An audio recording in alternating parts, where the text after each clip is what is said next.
Well, hello there, friend. Welcome back to the Construction Leadership Podcast. I am your host, Bradley Hartman. I'm thrilled to share with you today my conversation with Mr. Jim Hershey. He's the general manager of Atlantic Wholesale. Now, Jim Hershey is one of these guys who you occasionally have the luck of finding in our industry, who have been around for quite some time. He's not old. I didn't say that. I said he's wise, and he has all these stories, and he's one of these individuals that is always looking to share and give insights and give context. He has a background as a wrestler. He loves football, and he likes to bring these different stories in to what we do and how we compete in the construction industry. And I have known Jim for about a decade now, and I'm sure many of the insights and the small ways that he has changed my life, things that he's shared with me or things we've done together, he's completely unaware of. So he got his start in the industry in 1981. He was working in sales for enterprise computer systems that were selling these computers to lumber and building material centers. So then he got formally in the lumber business and was a president of Moulton H. Davis Lumber Company. Then he went back and worked with a legend. We've talked about him. He's been on the show. I cannot say enough good things about him, although I tried. In the very back of the acknowledgments of my new book, The Air Raid Sales Offense, I talked quite a bit about Mr. Bill Lee. He is the walking personification of servant leadership, and Jim spent a lot of time working with him because he was working for him at Lee Resources. Jim then went on and was a general manager at Magby Contractor Supply. He worked at Buck Lumber. He worked at Randall Brothers. He was at Brand Vaughn. And now, with all this wisdom and experience, he's in a startup with Atlantic Wholesale, which is a sister company of sorts of Four Corners Building Supply in Charleston, South Carolina. You, my friend, you're in for a treat. Without further ado, please enjoy my conversation with Mr. Jim Hershey, General Manager of Atlantic Wholesale. As always, thank you for listening. Put that coffee down. Creators are leaders. Be careful what kind of leaders you're producing here. Helen, we're both in sales. Let me tell you why I suck as a salesman. They realized that to be in power, you didn't need guns or money or even numbers. You just needed the will to do what the other guy wouldn't. I'm not leaving. The show goes on.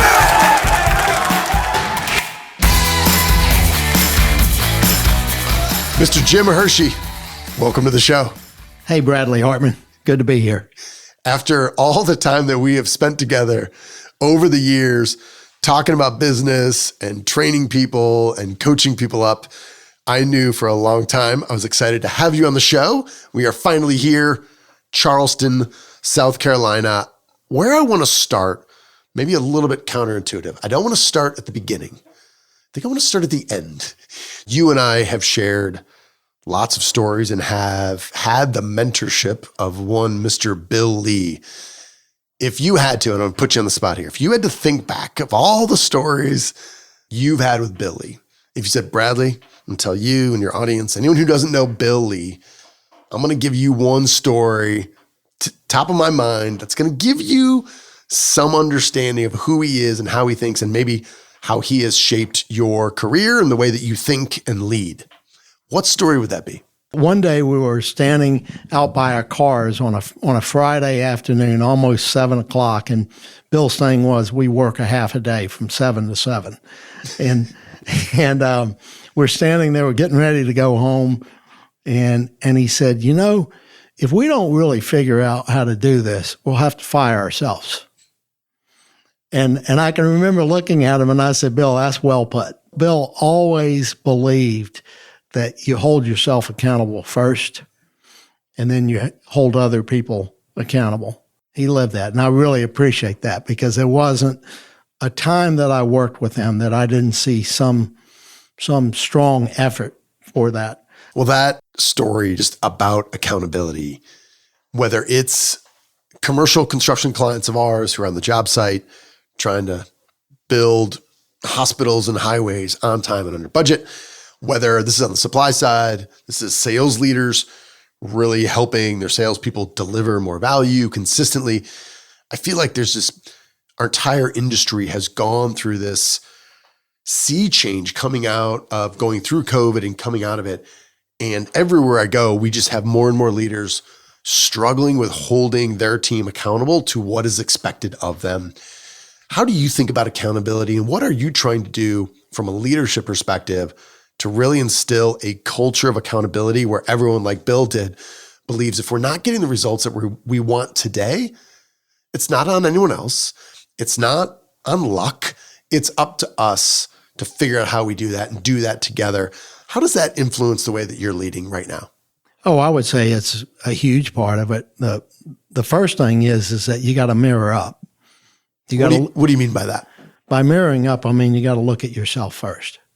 Are you holding yourself accountable? Are you setting the standard for yourself? Or are you paying attention to the little things and helping other people see it? And Bill would, for example, if you have to have a tough conversation with someone, Bill would challenge me as a young manager to make sure that people didn't focus on me, that they were focused on the message. And in my younger years, I had a tendency to get a little more excited sometimes in talking with people. You're still excitable now, I think. I can get a little passionate, but fewer and fewer times did I get really so upset that people don't really clearly hear your message. And so to me, he would constantly focus on, what do you want to say to help you get the result you're looking for? How can you make sure you get the right result as opposed to being right? And so one of the things is challenge yourself to be a good listener, challenge yourself to listen to people, ask them for their input, ask them why they're doing what they're doing before you start correcting. And I think the issue with accountability, it's like most things in life. We think other people don't want to be accountable. We do. And I say you've got to make it a shared process. Because to me, I know we like to talk about the new people, like the new younger people coming along like they're not coachable. I just don't believe that. I believe that they are. We just haven't figured out how to help, how to reach people, because they're great people everywhere. I think everyone who cares about leadership and has a degree of self-awareness knows, yeah, you should be a better listener. You should be listening more than you're speaking. And yet, that's hard for anyone who might be listening, or me right now. Anything that you'd advise on, hey, here is a really tactical behavioral thing that you can do that can immediately improve your own listening skills? Well, the number one thing that I would offer is be willing to pause, be willing to wait to formulate your response, because all too often in a conversation, we can't wait for the other person to stop talking where we can say what we want to say. So when we do that, we formulated thoughts in our mind for our response. And one of the best things I've ever heard is let your mind go blank as far as your response is concerned and focus 100% on not only hearing the message, but I would say listen to the message, listen for understanding.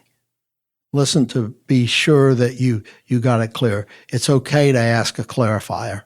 Like if you ask me something, Bradley, and I say, wait a minute, is this what you meant? Pause, stop, don't be in such a hurry to speak. And over the years, I've worked at it, but I would also offer this advice. You never arrive. You're always on a journey. So continue to work at it. Continue to keep thinking, how can I be a better listener? How can I make sure that I don't just hear what you say and move on? Stop, listen, clarify what you've heard, and don't be so interested in having a profounder response. I think sometimes we're all guilty of that. Like I want to say the best thing. I got a gold nugget right now. I can't wait to say it, but I need to say it now. Yes, that's a real thing. Maybe go in a little bit deeper Because obviously there might be something that is counterintuitive to this idea of let your mind go blank. Because there are moments in our lives that we probably remember when, whether it's public or private, we're with someone or in front of a group, and your mind goes blank and you sit there looking like an idiot. Maybe go into that a little bit. What do you mean by that? Why would you want that to happen? Well, stop thinking about something else. Stop thinking about how you're going to reply. One of the gifts we have is when somebody says something, it spurs thought in a different direction. And I think that is something that is a powerful part of conversation and collaborating. Make a note about something and let it go and just continue listening. One thing that I do is sometimes I'll write down what people are saying, even when I don't need to write it down, because it forces me to pay close attention and not be preparing my response. So I think it's really, maybe going blank is not quite the right way to describe it, but stop thinking about what you want to say or about how you want to respond and just focus 100% on the other person. Well, your word clarifier, it's not a term that I use regularly, but I think I should. I was just thinking, just as you were speaking, as it turns out, like almost planning. If you were coaching somebody, you could say, all right, Jim, you're going to go in this meeting with Bowen. This is probably going to be a tense conversation. It's about coaching. It's about accountability. As you are giving this, what clarifiers will you plan to use? Almost preparing to say things like, Bowen, I'm listening to you. Maybe let's repeat that one more time, or let me repeat this back to you. And is this the right, like that habit of just slowing down and saying, I'm listening to you. Is this right? And then that person says, yeah, that's right. I think that's just one way to like improve the overall collaboration process and communication, which is something I probably don't do nearly enough. Well, and to your point, I think sometimes you want to be polite and you want to say, hey, Bradley, do you mind me asking what you mean by that? Mm-hmm. Or would you mind repeating that? And Bradley, as you well know, I have a hearing problem. It's worked to my advantage a lot of times over the years, because if I don't watch people, I don't necessarily understand what they're saying. And I've worn hearing aids since I was in my 30s. So I've always had to focus on people's body language. But there's still the point in clarifying is to say, what I think I understood you to say is this. And am I correct? Is that what you meant? And it's okay to take something that someone said and repeat it. And you just reminded me, actually, it made me think of when I was first learning sales. One of the things that I learned from an early mentor was somebody Bill actually had work with me, is when I wrote notes, and believe it or not, I used to write handwritten thank you notes after my sales calls. I still do it. And I would send a note, but say something in the note that the person said to you as a way of letting them know that their words meant something to you. Now, don't just come up with something either, because people don't want just a process or technique. People want you to be vulnerable. They want you to really mean what you're saying. But I developed the habit of trying to do that, of writing something down that you said that really meant something to me that I could take and use it later. And again, stop, ask, listen again. That was another lesson I learned, is that if the receiver doesn't get your message right, don't blame them. Say, hey, wait a minute. Perhaps I misspoke. Please, let's talk about what I said, and because I want to clarify. Mm-hmm. Clarifying is, to me, such a great enhancer in communication. So, Jim, you mentioned handwritten notes. Why? Why do you still do that? Well, one reason is that it says that I took the time to say thank you beyond just a everyday thank you. Shaking hands, saying thank you for your time, is send them a note. It gives you another reason to touch someone. And to me, one of the greatest joys of leading and selling is that we get to reach out and touch people, let them know that they're important. And one of my old bosses, I'll say, managers, showed me a file that he had kept all the thank you notes that he had gotten. And that was such a great reinforcement to me that he people send emails all the time. They do things, they text. This gives you an opportunity to save something and to see someone say, hey, that really meant so much to me that you spent that time. I'm like, if no other reason, it means they might remember me for something other than just selling them something. So let me posit this, Jim. I had somebody reach out, and I'm a fan of handwritten notes, of finding creative ways to just little things. And it's not writing long letters, but just spending a little bit of time to let people know that you're thinking about them, and doing that because it takes time. Like, that's why it is special and different. And somebody sent me a link and they said, you got to see this. You might want to invest in it because it really aligns with what you're thinking. It's a company that has created some robotics that you can select a certain type of handwriting, and you can just type in the note of what you want it to say. And this robot will write in your handwriting. They will then print on the envelope the address, and they will ship it for you. So it's a handwritten note, Jim, but it's not something that you have to do. And I think this came across as a text, and I just said, I just threw my phone into a lake. Like, I detest every bit of this. As I'm telling you about this innovation, how do you feel about it? I don't love it. Why not? One, I believe people will figure that out. They will, yes. I think you should treat people like they're smart, because they are. And when you trick people or make them think that you're doing something for a parent's sake, then to me, it's not an altruistic thank you. And you really want to be a genuine. And by the way, I have to compliment you, Bradley. What is that? You're as good as anyone that I've worked with in years about little hand notes. You send them, you'll send a little gift, and you almost always have a handwritten note. You do something else that I like to practice. You'll write a note in the front part of a book. And it's one of my knocks on Amazon that if you just send someone a book, you can't send them a note. And sometimes I'll open a book on my shelf. I'm a big reader, and I'll open a book and I'll see somebody's handwriting, and I want to call that person. Yeah. It makes me think of them, and it also makes me treasure that book. It adds value to it. People still are a little corny. People like corny.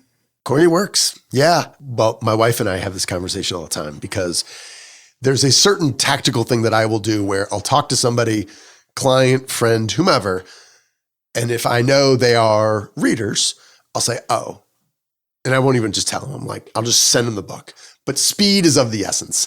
However, my default is I want to make a note. I want to make it personal, which means Amazon has to send it to my house.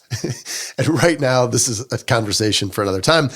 My wife handles a lot of the shipping that comes out. So she sees the book come to me. I write a note, then I give it to her, giving her more work to do. She's like, why can't we just send it directly to them? I said, because it is impersonal, and that is not what we're all about. We're all about the relationships. So this is a very common conversation. And so and I'm the same way. I have books that I cherish, not because of the book itself, because who sent it to me and the impact in my life that it made at that certain time. And I liked knowing that there's a lot of those little relationships that we've got in my bookshelf. But it makes me think about a lesson, again, I learned years ago, that people are more apt to open mail on a handwritten, hand-stamped envelope. Don't use the postage machine. I don't remember what the percentages were, but it was really high, the percentage of what people open. And Bradley, there's an interesting concept that if you do something frequently enough, changes your emotions. A lot of times we think we do things because we're emotional and our behaviors follow our feelings. The opposite is true. Like people who start running and can't stand it, they eventually love it. Well, I would tell you that I had that effect on myself when I started writing hand notes. At first, I was copying something I had seen. And then as I started writing them, my feelings changed. And I started saying, hey, this is really important. This isn't about just getting a sale. This isn't about just making sure someone opens it. Sure, I want them to open it because if they don't open it, you might as well not send it. That's not really your motivation. Your motivation changes into how can you make a difference in your customers' lives, in your fellow employees, associates. And so all of a sudden you're doing something that has a much greater meaning. So I think there's a thread here related to this conversation we're having right now on making it personal and showing people that you care, even if it is less efficient. I'm going to say the name of one person, and I want you to maybe give our audience, if they're unaware, a little high-level overview of who this person is and the impact that they've made on your life. The name is Kevin Hancock. Oh, it's one of my favorite people. Why? Well, I mean, it's we don't have enough time for me to describe it. I mean, we've done so many fun things together. We've done hard things together. He was my customer is how I met him. He was a young man who had taken over as president of Hancock Lumber. I believe he was 28 years old, and I thought he was so young. I think I was a whopping 33. And when I first met him, I had no idea what a difference I would say we both made in each other's lives. I mean, I came to do an assignment. I was helping him recruit a general manager. And Bradley, it's a very interesting story because I didn't recruit a general manager for him. In fact, after I spent a day or so up there learning his culture and getting ready to go start the recruiting assignment, I asked Kevin if I could stay another day. And I ended up telling him he did need to hire someone. So I fired myself as a recruiter. And why? What did you see that led you to the conclusion that what they, in theory, hired you for and how you would make money wasn't the right answer? I interviewed his key people, and I went to the locations, and I discovered that by moving some people around, he had the right talent in the business, and they weren't in position that they needed to be. When I sat down and explained it to him, he immediately said, that's a great idea. And it was so funny because he said, by the way, I'm going to still pay you your fee for recruiting. I said, Kevin, you can't. And he said, oh no, that's the best recruiting money I've ever spent. He said, I didn't have to hire someone. You saved me. Back then it would have been $70,000 or $80,000 for that general manager. Some people make you feel better about yourself just being in their presence. He's one of those kind of guys. And Bradley, I think you have that kind of impact. I'm serious. I know that may be a little awkward, but being around you, participating in some of your programs, you really, your energy and your optimism is contagious. That's flattering. Thank you. As someone, I also look up to Kevin Hancock, and I got at least 3 of his books. I don't know how many he has written, but I know I have 3 of them on my bookshelves. As you think about what you've learned in his shared leadership course, maybe what's the number one principle that stands out to you that said, maybe I knew this before, but it was a good reminder and something that we're acting upon, or it's a different view that I've had on this that I haven't really thought much about, but that has really changed the way that you think about leadership and currently lead yourself? I have believed in servant leadership for the majority of my adult life, okay? Particularly since 1987 when I first became a general manager. At first, by the way, I thought I was the boss, and I very quickly got humbled, and I very soon learned the more I listened and involved people in making decisions, what a difference that made. But this concept of shared leadership is so focused on the dispersal of power.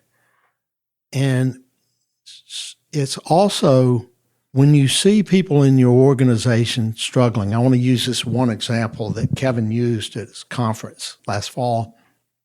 Oftentimes we start thinking about how can we fix that person? And that, for the most part, is a fair amount of wasted time.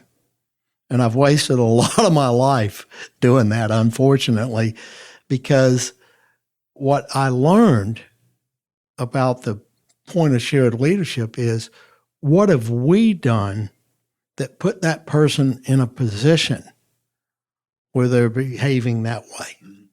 So you're taking full ownership and mirroring up.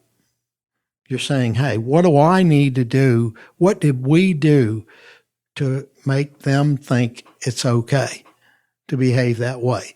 And so when you approach people that way, you're going to approach them in a way where they're not defensive.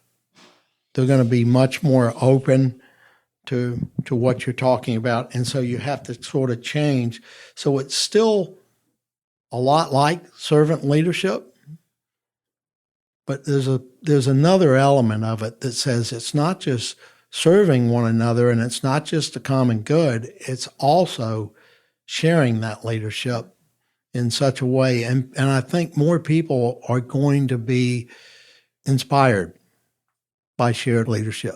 Well, what I like about that and this idea about the dispersal of power is that anytime we're thinking about leadership or we're thinking about the current situation and the dynamics involved, if we are not at least giving a cursory view of where the power lies, which direction it goes, is it shifting? If we're not understanding that, then we're missing out a big piece, because that is something that is just, part of our DNA. All right. You and I are both book nerds. We talked about books a little bit here on entry into this little office we are in here at Four Corners Building Supply in Charleston.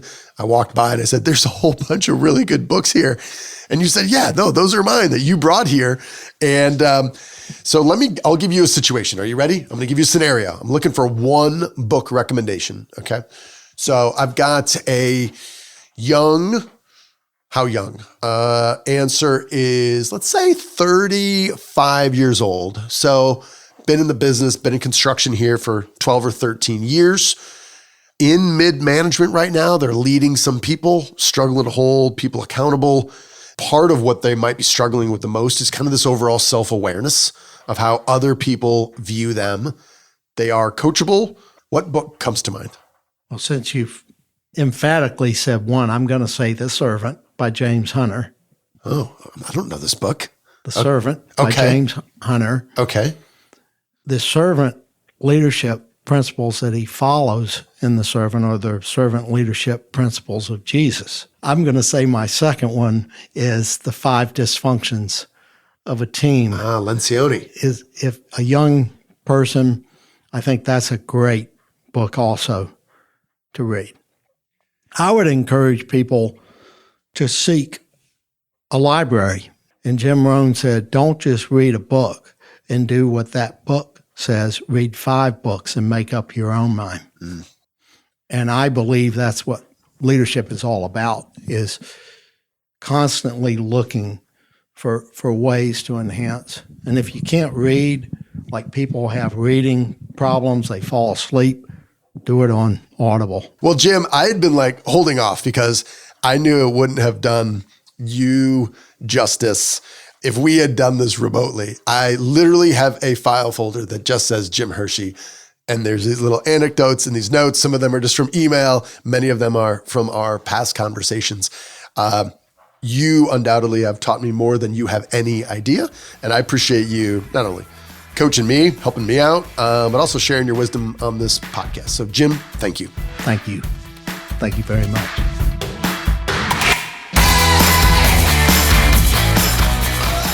All right then, friend, how did that go? Hopefully you enjoyed my conversation with Mr. Jim Hershey. And if you did, please share it with your network. LinkedIn, Instagram, Facebook, whatever the socials you are on, wherever you feel more comfortable in your life.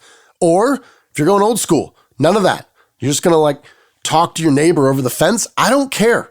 Tell them to listen to this episode. And if you would, please rate and review us on whatever podcast platform that you are listening to. That would mean more to us than you know as we strive to grow our construction community. Also, my team continues to remind me I need to ask for what I want. This is a principle, and actually we have a podcast coming up that is about that. You got to ask for what you want. You can't be afraid, even if it feels like solicitation, selling. And I know your time is valuable, and we try to make this as good as we can, so I'm not wasting your time, and I feel a little bit guilty. But for the last year and a half, almost 2 years, I've been kicking my ass, doing 38 rounds of edits to finally get this new book, The Air Raid Sales Offense, which is all about going on offense with your sales team and business development in the construction community and operating with fearlessness, optimism, simplicity, and fun. It is out now, and I'm so glad to get it in people's hands. I've been humbled and excited about the number of people that have already bought copies. We've had a few companies already that have already taken me up and have bought the case, 25 copies. So we have then scheduled 45-minute one-on-one meetings with me and their team to talk about how they can apply these principles to grow their business and sell more, faster, at higher margins, and have more fun doing it. That's the promise. Air Raid Sales Offense. You can just Google that. You can go to airraidSalesOffense.com. That's where you can find it. I'm thrilled to get the book out there. I believe it's the best thing I've ever written, and I hope you like it. So there you go. I'm asking for your help. If you're interested in sales, I think you're going to get a lot out of it. And I've been describing it like a bacon-wrapped filet. The filet is the sales strategy and tactics specific to construction, and this little slice of bacon around the outside that tastes amazing, might even have a little caramelized brown sugar on it. Like, that's how good it is. Yeah, that's the football story. We go back and forth between the rise of the air raid offense in football with the air raid sales offense in construction, and go back and forth on these primary fundamentals of fearlessness, optimism, simplicity, and fun, because it's all about being useful, delivering value first. So, airraidSalesOffense.com. Go there, buy it. You know, help me put some food on the table, all right? I don't ask for much, do I? All right, it's obvious we're done here. You, my friend, you're owed nothing. Deliver value first. Make it a great week.